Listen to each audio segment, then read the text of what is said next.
Kain na si Kelly. Kakain na. Wala isda. Ay, sana all. May ulam. Sarap ng fish. Oh. Oh. Ulam lang kinakain. Sana all. Isang hiwa. Labay po niya yung buko. Magkano ito? Isang hiwa talaga?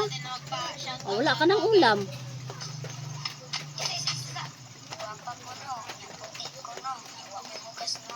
Pwede, kamukha. Hina. Isda lang ang kinain mo. Ulam lang.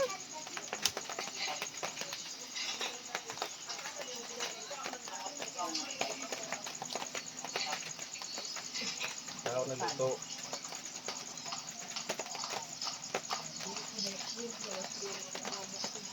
Ang asong ayaw kumain pag walang isda.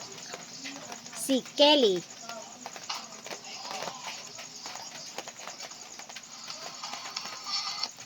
Dapat laging may isda pala.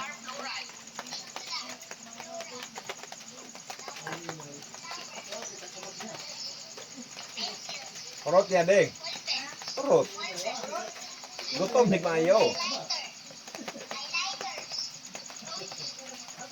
Wala kanina, tanghali? Walang isda kanina? Mahaw. Na. Bitlog. Suka. Ah! Kaya pala. Ginutom niya ang sarili. Kasi maarte, gusto lagi fish. Baklay ka kanding. Di ko mukha. Wala ni kaon. Baklay ko sang adlaw kanding. Wala po ni kaon eh. Isda. Anak ko nag-isda ko. Kaya ka mag-isda silso. Isda siguro ang pagkain doon. Lagi.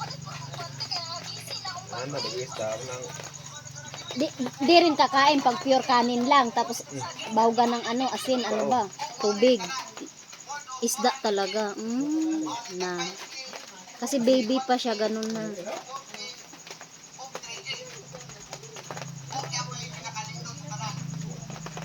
Kelly, isda ang favorite mo?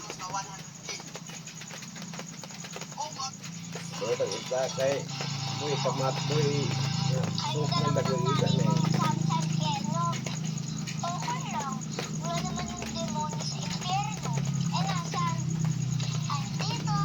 Kulang pa ng fish? Kulang pa?